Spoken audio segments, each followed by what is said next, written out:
Episode 3, Into the Time-Locked Zone. The hum of machinery filled the underground resistance base. Holograms flickered across the room, casting an eerie blue glow. Lyra, her cybernetic eye glowing faintly, stood at the center of the chaos.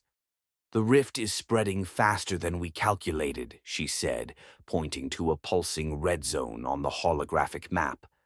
"The Nexus core is here, in the time-locked zone. Without it, stabilizing the rift is impossible."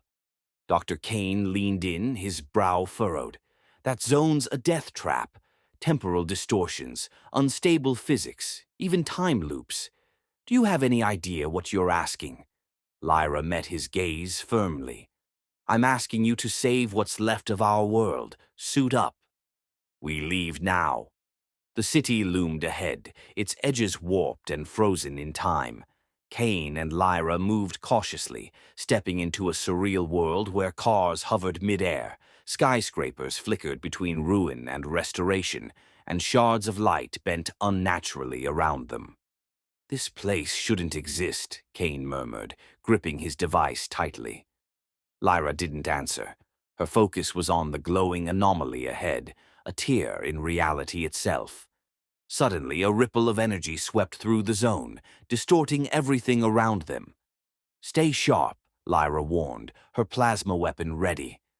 From the glowing anomalies, creatures began to emerge, twisted beings with fractured, flickering forms, as if stuck between multiple timelines.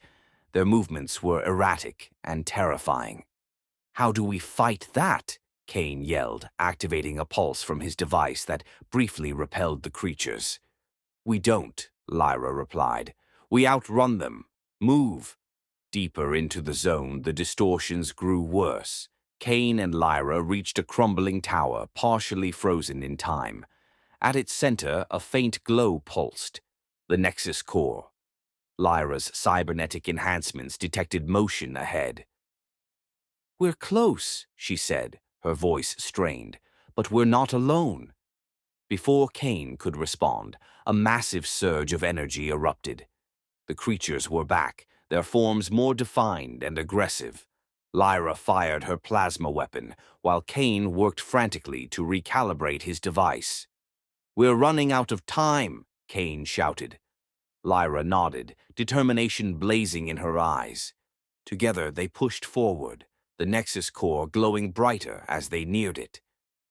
The Nexus core was within reach, but the cost of retrieval was growing by the second. Time itself was their enemy, and every moment spent in the zone risked their lives. Will they retrieve the core and escape the zone, or will time claim them both? Find out in the next episode. Missed Episode 2. Watch it now to see how this mission began. And if you're ready for Episode 4, make sure to like, comment, and subscribe to join us on this journey through the Chrono Nexus.